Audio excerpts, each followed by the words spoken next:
Wubba-lubba-dub-dub! What would you do if I told you that we're not actually watching Rick and Morty at all? In fact, Rick and Morty are already dead. Grab some condoms because your mind's about to get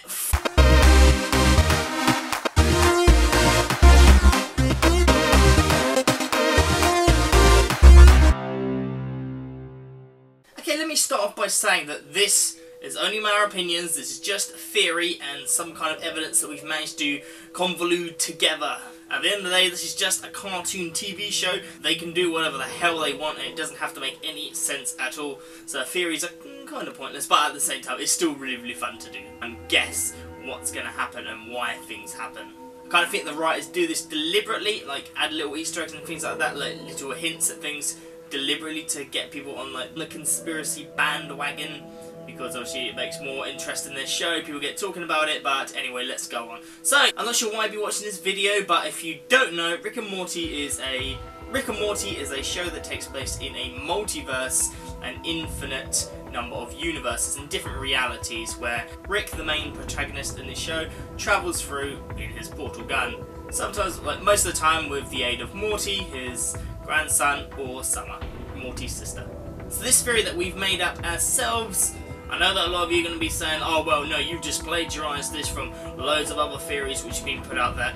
No, basically, well, let's put it this way. If there's an infinite amount of universes, and in each one of those universes there's an infinite amount of Rick and Morty theories, mind that one over and we'll carry on to the theory. So basically, every week we're watching a different Rick and Morty from a different universe.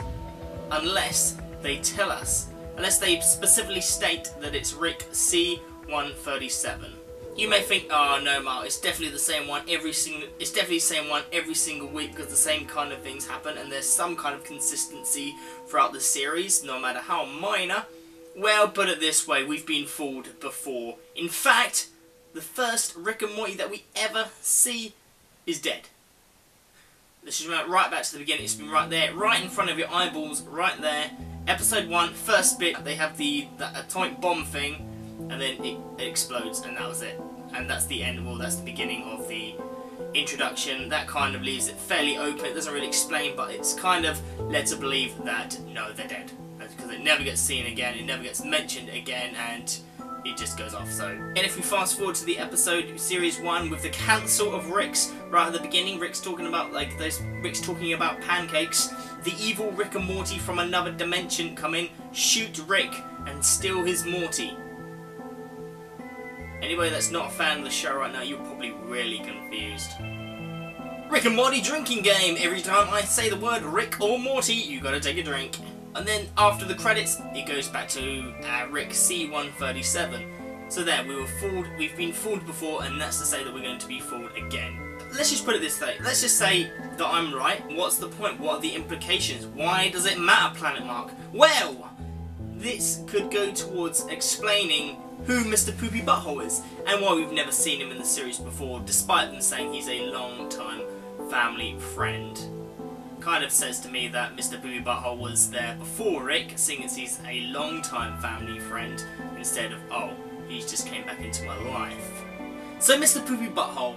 So to explain him, we're going to have to go back to episode 2 of season 2. It's the one with the assassin, and where Fart starts singing the song about Moon Men. Oh, the Moon Men want things their way.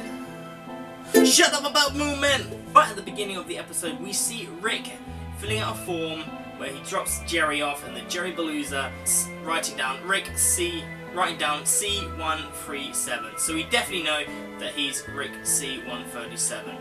However, if you skip forward right to the end, he meets up with another Rick and Morty. Let's say they've just been to Blimps and Chips. And when he asks for the number, he doesn't ask for C-137. Do you have 5126? I'm not sure. Morty. He says, do you have 5136? Not C-137. Like, is this our Rick and Morty? It doesn't sound like, because they're not asking for the right dimension. He certainly didn't write that down on the ticket. So if that's not our Rick and Morty, they signed the thing, they signed C-137 at the beginning of the ticket, and then they went away. So with that logic, None of that happened. None of what happened that we saw happened. So they didn't kill the assassin, they didn't end up killing Fart, and therefore Rick didn't get those green egg purple thingies, which coincidentally we see in the episode Total Recall with Mr. Poopy Butthole and all those other crazy parasite characters. None of that happened to Rick C-137. That was happening to Rick 5137. Therefore, they have a different reality where Mr. Poopy Butthole was in. That's why they know him, but we've never met him. And that also explains why we've never seen Mr. Poopy Butthole in the beginning sequence apart from the Total Recall episode. The episode of Mr. Poopy Butthole, because that's not Rick and Morty. Now that we've theorised that we're not always following Rick C-137. Well, it means that we can explain away some of the inconsistencies that are throughout the show. For example, this could explain why in some episodes Rick says things like, when Rick says to Morty, "I've got tons of bad memories about you." How could he have, how could he have so many bad memories if he's been away for 20 years and he's only just came back into their life? I mean, let's just we're only assuming that he's only just come back in when the series begins, because if we look back at episode 1, Morty has only missed one semester. But for example, in other episodes, such as the Battery episode, when they have the Microverse, the Tinyverse and the Miniverse, Rick says to Morty, "Ages ago I injected you with nanogenes to turn you into a car." Ages ago? But he's only just came back into their life. What, just over a year at this point? That doesn't seem like ages ago that doesn't really sound like ages ago. You might be able to talk away the evidence. However, in the episode of Get Swifty, we see Morty go through the portal gun, not actually ever. We've never actually seen him use the portal gun before. I don't see why he decides to try it then. Again, this is a Rick which is unspecified as being Rick C-137 in this episode. So Morty uses the portal gun. He ends up not knowing really what to do. But why would he use the portal gun if he doesn't know exactly what he's doing? Unless he has used the portal gun before, because we're following a different Rick. And also that kind of could explain why the baby in the photo is Rick holding a baby Morty, the one in Bird Person's apartment. Yet if Rick's been gone for the last 20 years, how can he be holding a baby Morty? Unless it's a different Rick. If we're looking at infinite realities, then there's the possibility of having infinite Rick C-137s. As in, we have been following a Rick C-137, but it has been different Rick C-137s every single time. Let's just take a look at the episode again with the Council of Ricks and the Central Finite Curve. If there's an infinite amount of realities, what is this Central Finite Curve? Hopefully we're going to explain this in the new series, but if he says he's only 2 away from being the most evil Rick, if there's an infinite amount of realities, being made every reaction or every decision that you make, surely there's an infinite amount of Ricks between this Rick and evil Rick. The best way to explain this is by thinking of countable infinity and uncountable infinity. Countable infinity, okay? Count from 1 to the highest number. Here we start off 1, 2, 3, 4, 5, 6, 7, so on and so forth. That's countable infinity, we can count it. It goes on forever, but we can certainly count it. However, uncountable infinity is what's the next smallest increment between 1 and 0.1. You could say it's 0.01. Then I say, what about 0.001? And then you say, oh, what about 0.0001? And then 0.00 is smaller than that.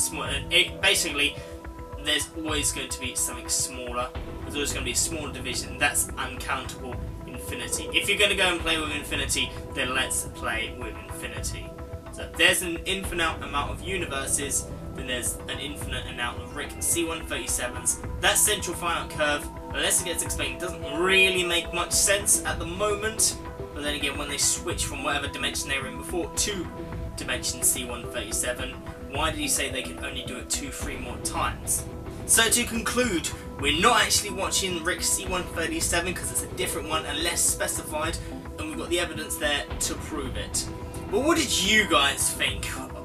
Like I said before, if there's an infinite amount of universes, then surely there's even more infinite amounts of Rick and Morty theories.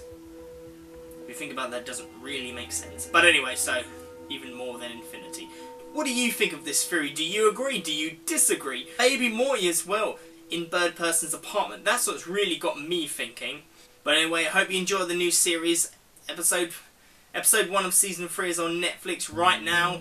So see you in the next one, guys. Bye bye bye bye bye. Wubba lubba dub dub.